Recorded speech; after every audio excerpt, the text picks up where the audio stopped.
एक तरफ ढोलक और दूसरी तरफ बांसुरी। उस बांसुरी के मन में यह इच्छा होती है कि हम सब एक ही बिरादरी के सबके सहयोग से संगीत निकलता है। इसमें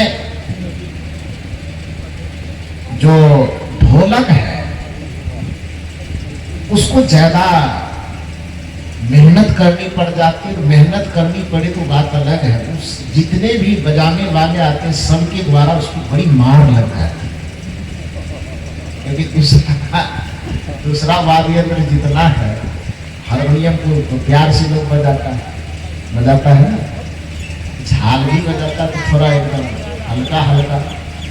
ये ढोलक को जितना एकदम ताल आवे तो उतना और धूम धड़ाम होता है दोनों तरफ से, बताइए। और कोई सुर लय वाला बात तो गाने वाले कितने लोग उसको पता होगा, बजाने वाले को और पता होगा, तो पूरा धूम धड़ाम। तो बांसुरी अपने मन में सोचता है कि हम लोग हैं एक ही वंश खानदान के, एक ही बिरादरी के, सब मिल करके संगीत रस को पैदा करते हैं। लेकिन उसमें सबसे ज्यादा मेहनत या सबसे ज्यादा पिटाई पड़ जाती है ढोलक बिछा के। जो आता है इधर से भी देता है, इधर से भी खींचता है, दोनों तरफ से। तो अब तो सब लोग चला गया है, हम जितने वाद्य यंत्र हैं सब अकेले पड़े हैं। तो उसमें बांसुरी के मन में इच्छा है कि मैं जा करके थोड़ा सा ढोलक से हाल समाचार दे। आप ये मत कहिएगा कि कहीं ढोलक और बांसुरी ऐसा आदमी है जैसा करेगा, वो आदमी नहीं होता है। साहित्य जगत में दो प्रकार की विधा होती है, एक होती है आदर्शवादी विधा और दूसरी होती है यथार्थवादी विधा। यथार्थवादी विधा का मतलब होता है कि जो घटना सच में घटित होती हो, उस घटना को, सच्ची घटना को आधार बना करके जो कुछ प्रेरणाप्रद बातें बताई जाए, उसको यथार्थवादी विधा कहा जाता है।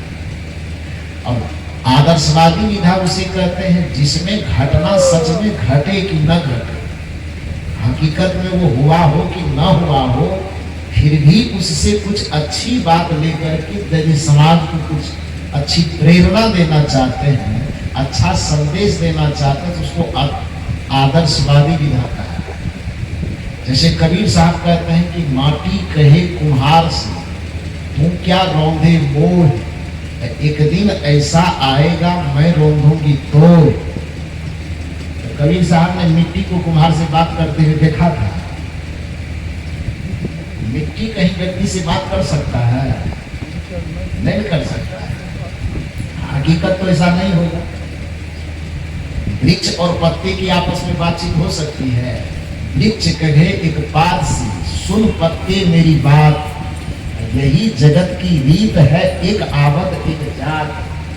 क्या वृक्ष और पत्ते के बीच में बातचीत होगी? हकीकत में बातचीत नहीं है, लेकिन उस वृक्ष और पत्ते के माध्यम से दुनिया को एक प्रेरणा देना, नश्वरता की प्रेरणा देना है, क्षणभंगुरता की प्रेरणा देना है। तो हकीकत में वृक्ष और पत्ते के बीच में बात न भी होगी, फिर भी आदर्शवादी विधा के अनुसार वृक्ष और पत्ते में बात करवाई जा सकती है कवि के द्वारा। इसलिए तो कहा जाता है जहां न जाए रवि वहां जाए कवि। कवि को इतनी छूट मिलती है कि हकीकत में कुछ घटित न भी हो तो फिर भी उस घटना को बना करके वो कह सकता है। तो कबीर साहब ने भी इसका प्रयोग अपने अपने जगह पर, अलग अलग जगह पर किया है। बात वृक्ष कहे एक बात से, सुन पत्ते मेरी बात। इसमें यदि हम यथार्थवादी दृष्टिकोण लगाएंगे तो प्रश्न कर देंगे कि पत्ता को कान किधर था, वृक्ष को मुंह किधर था, किस मुंह से बोल रहा था, किस कान से पत्ता सुन रहा था। यहाँ यथार्थवादी दृष्टि नहीं है, यह आदर्शवादी दृष्टि है। माटी कहे कुम्हार से, तो मिट्टी कुम्हार से कह रहे तो मिट्टी को मुंह कहां से आ गया? कुम्हार भाई के पास कान आएगा वो तो ठीक है, लेकिन मिट्टी के पास मुंह कहां से आएगा? मिट्टी कहेगा। तो इस जगह पर यथार्थवादी दृष्टिकोण नहीं लगेगा, इस जगह पर आदर्शवादी दृष्टिकोण लगेगा। उसी प्रकार से यहाँ जो बांसुरी और ढोलक में बात करवा रहे हैं, तो आप ये मत कहिएगा कि ढोलक और बांसुरी में बात कैसे हो सकती है। यहाँ एक आदर्शवादी विधान लगेगा, तो वहां पर एक भावात्मक बात है, एक संदेश है इसमें छिपा हुआ। तो क्या है कि ढोलक और हारमोनियम, डुगी, तबला, बेंजो, पैड जो भी है वो सब रखे हुए हैं। एक तरफ बांसुरी है, दूसरी तरफ ढोलक। बांसुरी के मन में भाव होता है कि ढोलक की बड़ी पिटाई होती है, सबके सामने तो कुछ बोल नहीं सकते हैं। अब सब चला गया है, पर्दा से ढक दिया है, तो थोड़ा उस कोने से जाकर के हम भाई साहब का हाल समाचार ले लें। सुबह से शाम तक बड़ी पिटाई चली है आपकी, कुछ मदद कर सकते हैं तो बोलिए, दे हाथ दबा के थोड़ा मालूम पत्ती कर दे। तो ऐसा सोच करके बांसुरी उछल करके उस कोने में जाता है। ढोलक से पूछती है बांसुरी, ढोलक भाई, जब से संगीत आरंभ हुआ है, शुरू से लेके अंत तक आपकी बड़ी पिटाई चली। मुझे देख करके ममता तो लगता था, लेकिन अब लोग बैठे हुए तो उसके सामने मैं क्यों बोलूं। मैं सोचता था कि कहीं मैं बोलूं और मुझ पे ही धूम धड़ाम हो जाए तो बड़ा मुश्किल हो जाएगा, तो मैं कुछ बोल नहीं पाऊँ। लेकिन अब सब लोग चले गए, सैदपुर किशनपुर वाले अपना खाने के ही लिए, अब हम लोग अकेले हैं। इस वजह से हम आपके पास पूछने आए हैं कि आपको कहीं कोई तकलीफ तो नहीं। अब बोलिए, कुछ मदद कर सकते हैं तो हम कर दें, ये हाथ थोड़ा दबा दें। लेकिन ढोलक को अपने आप पर बड़ा गुमान था। गुमान किस लिए? क्योंकि वो अपने आप को बड़ा समझता था, शायद में बड़ा है। बांसुरी के सामने वो तुलना करे तो बांसुरी दो बीते का होगा, ढोलक 2 हाथ का हो गया। बांसुरी की मोटाई यदि नापेगा तो 2 इंची में सिमट जाएगा, ढोलक की मोटाई ज्यादा हो, वजन में भी ज्यादा, लंबाई में भी ज्यादा, मोटाई में भी ज्यादा। तो उस ढोलक को घमंड था, और घमंड से युक्त व्यक्ति का, किसी भी व्यक्ति का यह लक्षण होता है कि सामने वो किसी की बात को सुनना नहीं चाहता। कोई अच्छी बात भी उससे समझाने बताने के लिए जाए तो उसे लगता है कि मेरे अहंकार को ठेस ही हमको कैसे समझा सकता है, इसको कहां से क्षमता आ गई हमको समझाने। तो ढोलक यहाँ अहंकार का प्रतीक बताया गया है। और बांसुरी की विनम्रता पूर्वक पूछने पर भी, भैया आपकी बड़ी पिटाई चलती है, जो भी आते हैं बजाने के नाम पे दोनों तरफ से ठोक ठाक करते रहते हैं आपको, इसलिए मैं समाचार जानने आया कि कोई तकलीफ हो तो बताइए, और यदि हम मदद कर सकते हैं कुछ तो थोड़ा सा आज्ञा कीजिए, हम मदद करते। तो बांसुरी तो भला ही सोच करके गया, लेकिन ढोलक को लगा ये मेरे अहंकार को कुरेदने आया है। वो बांसुरी से ऐसे अनमनस भाव से कहता है, जाकर के अपना आराम कर, चोट लगी है कि मार लगी है, क्या लगी हो, हम बर्दाश्त कर लेंगे। बांसुरी ने कहा नहीं, परिवार संकट के ही समय में तो काम आता है। धीरज धर्म मित्र अरु नारी, आफत काल परखिए चारी, अपने और पराई की पहचान संकट की घड़ी में होता है। मैं आपकी पीड़ा को देखा हूँ, इसलिए आपके दर्द को बांटने के लिए आपके पास आया। कुछ मदद कर सकते हैं तो बताइए। ढोलक ने कहा कि एक बार में कर समझ में नहीं आता है, जाओ। ज्यादा बकर बकर किया तो मेरा देख रहे हो वजन कैसा है, एक बार रोलर की तरह गड़क जाएंगे तुम्हारे ऊपर, तो झरनी बनने के लायक नहीं बचे। तो कहा तो बड़ी बुरी बात, लेकिन बांसुरी फिर कहते, भैया हो सकता है कि आप दर्द में ऐसा बयान दे रहे हैं, आपकी बात का मुझे बुरा नहीं लग रहा है। मैं फिर निवेदन कर रहा हूं कि कुछ कष्ट हो तो मुझे बताइए, मैं आपकी सेवा करना चाहता हूं। ढोलक को फिर लग रहा है कि हमको चिढ़ाने की बात कर रहा है, तो कुरेदते कुरेदते का तरह पहले न कहे, जाओ हमारे सामने में तुम्हारी औकात क्या है, न मेरे लंबाई के सामने तुम कहीं टिकेगा, न मेरे चौड़ाई के सामने, न मोटाई के सामने, यहाँ तक कि मेरे अंदर देखो क्या है, और तुम्हारे अंदर एक तो 2 बीता का हो, और ऊपर से 72 तो छेदा है। 72 तो नहीं होगा, 5.5 तो चिढ़ाने में कर रहे। अब बांसुरी से बर्दाश्त नहीं, क्योंकि नीति यह कहती कि यद्यपि चंदन शीतल होता है, चंदन शीतल होता है, लेकिन उस शीतल चंदन को भी यदि हद से ज्यादा रगड़ा जाता है तो रगड़ने के बाद उससे क्या निकलता है? चंदन को हद से ज्यादा रगड़ेगा तो क्या निकलेगा? उससे अग्नि निकलेगा, आग निकलेगा। नीति कहती कि चंदन में शीतलता का गुण होता है, लेकिन यदि उसे सीमा से ज्यादा रगड़ा जाए तो उस शीतलता वाले पदार्थ से भी अग्नि प्रकट हो जाती है। उसी तरह से नीति कहती है यदि कोई सहज सरल और शांत भाव में जीवन जीता हो तो उसको बेवजह रगड़ने का प्रयास मत करो, क्योंकि जैसे चंदन शीतल होने पर भी रगड़े जाने पर अग्नि प्रकट कर सकती है, उसी तरह से शांति में जीवन जीने वाले को भी यदि हद से रगड़ा जाएगा तो उसके अंदर से भी क्रोध पैदा हो सकता है, उसके अंदर से भी विकार पैदा हो सकता है। सज्जन आदमी को भी ज्यादा रगड़ने की कोशिश नहीं करनी चाहिए। शांत है, सज्जन है तो रगड़ रहे हैं पकड़ करके, लेकिन कहते ऐसा नहीं करना चाहिए। तो बांसुरी तो बेचारी यहाँ शांत थी, और ढोलक से 2-4 बार कही तो जितना बार कही ढोलक एकदम रगड़ रही है, तो कितना देर शांति से काम चलेगा? चलेगा नहीं चलेगा। तो बांसुरी ने कहा रे भैया मैं तो आया था तुम्हारा मदद करने, लेकिन तुम बेवजह के हमें परेशान कर रहे हो, पटान कर रहे हो, तो जाओ। क्या भले तब भले पीटता था और पीटेगा। हम आए थे सेवा करने और उनपे हमको इसे कहा 72 ठो छेद है तो 75 ठो छेद। हाँ है 72 है कि 75 है, जितना है भैया मेरा लोगों के सामने खुल्लम खुल्ला है ना, लोग देख रहा है। भले मैं 2 बीते का हूं कि 4 बीते का हूं, लोग देख रहा है कि मेरी मोटाई इतनी है, मेरी लंबाई इतनी है, अब मुझ में 5-10 छेद है कि 10 छेद है कि जितना है उन लोग के सामने खुल्लम खुल्ला है। लेकिन भैया अगर तू आन मुझको चढ़ा ही रहता, मैं तुमको मुंह पे कह के ही जाऊंगा पिटाई क्यों लगती है, और लगेगी पिटाई। क्यों? ढोलक में तब थोड़ा शांत होते होगा, क्यों लगेगी पिटाई? क्योंकि बांसुरी ने कहा कि प्रकृति का नियम है कि आप मुझको देख करके जलते हो। ढोलक का आरोप था कि जो आता है हमको पीटता है, लेकिन तुमको आदमी की बात छोड़ो, भगवान भी तुमको हाथ में बजाने के लिए उठाता है ना, अपने होठ का तोषक और तकिया देता है।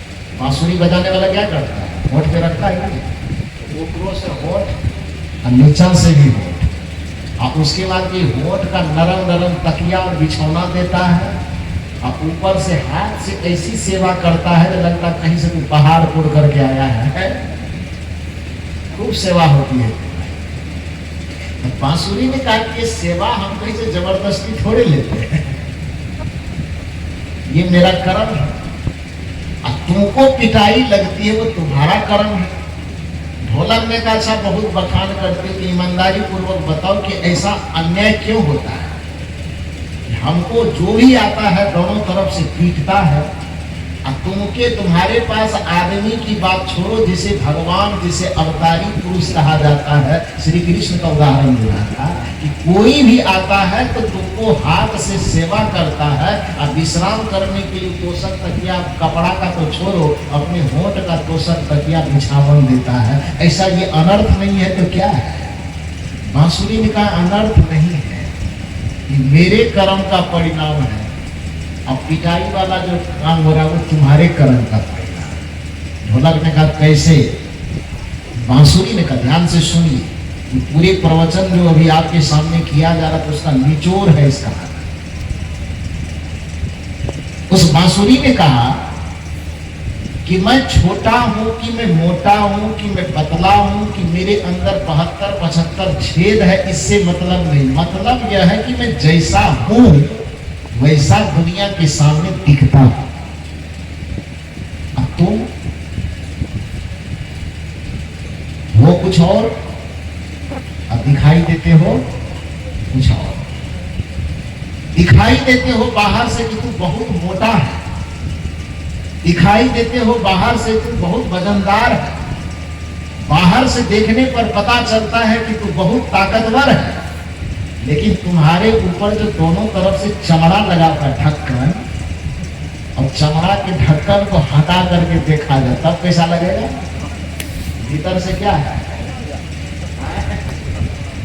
प्रकृति का यह नियम है कि जो जैसा होता है अर्थात जिसकी रहनी जैसी होती है वैसा ही दिखता है, अर्थात उसकी कथनी जैसी होती है। जैसा आचरण हो वैसा ही वादन हो, जैसा आचरण हो वैसा ही उच्चारण में दिखे।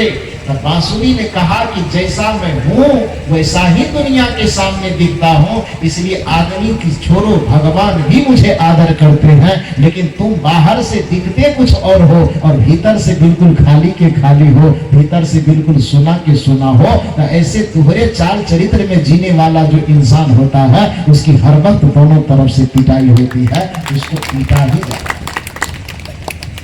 इस पूरे संसार में जो व्यक्ति होता कुछ और है और दिखता कुछ और है, उसको प्रकृति के द्वारा पीटा जाता है, प्रकृति के द्वारा रौंदा जाता है, प्रकृति के द्वारा मारा जाता है। लेकिन वही बात है, कहता सो करता नहीं, मुख का बड़ा लवार, आखिर धक्का खाना ही तो पिटाना है ना, रगड़ाना, पीड़ा सहना, कष्ट सहना, यही पिटाना है।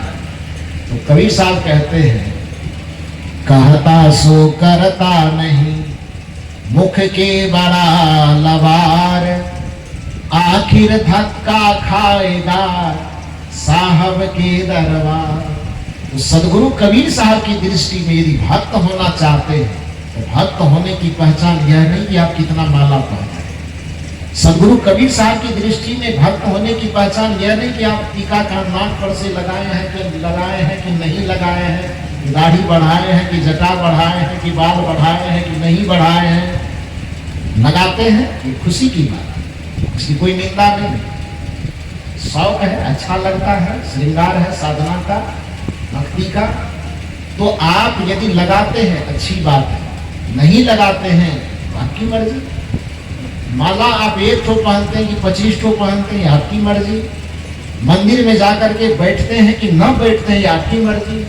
किताबों को पढ़ते हैं कि न पढ़ते हैं, ये आपकी मर्जी, वो मर्जी पर निर्भर है। लेकिन मूल बात जो भक्त होने की पहचान यह नहीं है कि आप श्रृंगार कितना करते हैं, भक्त होने की पहचान यह है कि आप आचरण कैसा करते हैं। भक्त होने की पहचान यह है कि आपका स्वभाव कैसा है। भक्त होने की पहचान यह है कि आपकी वाणी कैसी है। कबीर साहब की भाषा में कहे, कुछ लोगों ने कहा कि हम साधु के कपड़े पहन लिए, उजला कपड़ा पहन लिए और साधु हो गए, और उसकी बोली भाषा सुधरी नहीं। तो कबीर साहब इस उजला कपड़ा पहनने वाले को बहुत डांटा, और कबीर साहब ने डांटते हुए कहा कि साधु भया तो क्या भया। कोई आदमी को नहीं कहते बड़का धन हो गया तो कौन चीज हो गया, धन हो जाए घमंड हो आदमी, तो आदमी क्या कहता है, धन हो गया उसको तो क्या हो गया। कबीर साहब कहते हैं किसी कोई गया कंठी पहनने वाला, माला पहनने वाला, उजला कपड़ा पहनने वाला, हमारे जैसे ही गया हो, लेकिन उसकी बोली भाषा में सुधार नहीं था, पानी और पटान बोले। तो कबीर साहब जब उसको देखे तो कहे कि साधु भया तो क्या भया, बोले नहीं विचार, हते पड़ाई आत्मा, बांधे जीव तलवार। इस साधु के कपड़ा पहन लिए हो, साधु का वेश माना धारण कर लिए हो, भक्त का वेश माना धारण कर लिए, तो क्या हो गया इससे।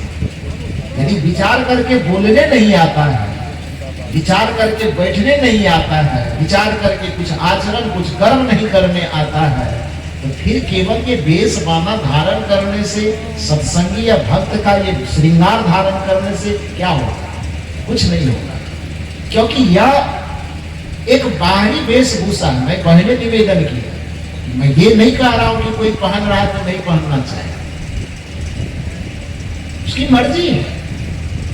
साधु जगत का ये आभूषण है, वेश माना है, बड़े वंदनीय वेश माना है।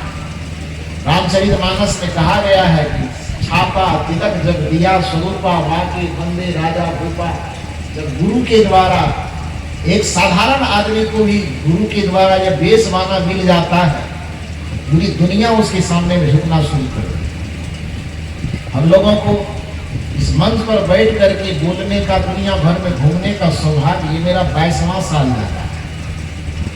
13 वर्ष की उम्र में घर छोड़ करके निकले थे और उस समय से जो संस्कार गुरुजन का रहा होगा, सीखना उठना पड़ा नहीं, बस बोल रहे हैं, बैठ रहे हैं।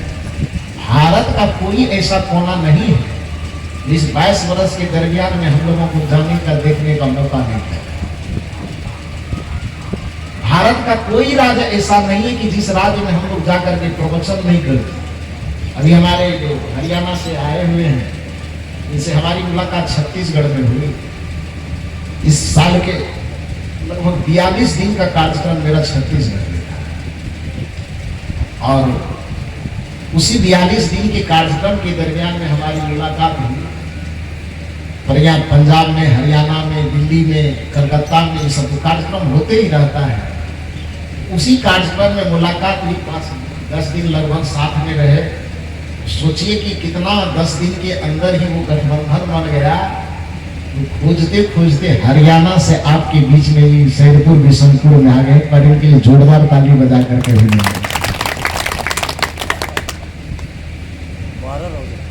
12 रोज रहे, 12 रोज रहे। फिर 2026 के लिए इस बार तो 7 दिन का कार्यक्रम अभी तक में बन चुका है। 7 कार्यक्रम का ये भी कहीं से लिस्ट लाया 7 दिन तक अभी तक बना हुआ है 2026 के लिए। अब 4 जगह का ये भी लाए हैं। वहाँ छत्तीसगढ़ में जब भी कार्यक्रम होता है तो 3 दिन का एक जगह होता है। 4 कार्यक्रम लाए हैं तो मतलब समझ लीजिए 4 के 12, तो 60 में 12 और जोड़ दीजिए, 72 दिन लगातार 72 दिन तक कार्यक्रम एक एक राज्य में करना होता है। इस जगह पर कार्यक्रम करके आए हैं हमारे आदरणीय रुपेश बाबू, बहुत दिन से जुगाड़ लगा है। तो व्यवस्था जोड़ते साहब हमको कहे कि साहब लिस्ट दीजिए। मैंने कहा कि जिंदा रहने दीजिएगा कि नहीं रहने दीजिएगा। तो इतने जगहों पर जो कार्यक्रम करने का हम लोगों को सौभाग्य मिलता है, जाते हैं, कार्यक्रम करते रहते हैं, देश भर में घूम घूम। इस बार 365 दिन में लगभग 326 दिन का कार्यक्रम बना हुआ है। एक दिन भी अलग से बैठने का छुट्टी नहीं मिलता है। तो इतना दिन जो कहने का ये मतलब है कि मैं निवेदन कर रहा था कि इतने दिन के दरमियान में सोचिए कि कितने लोगों से मुलाकात हुई।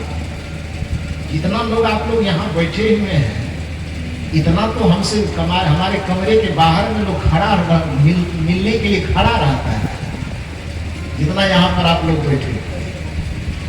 लेकिन कोई बात नहीं, इस गर्मी में भी इतनी तपती धूप में इतना प्रेम से आप सुन रहे, ये बहुत बड़ी बात है।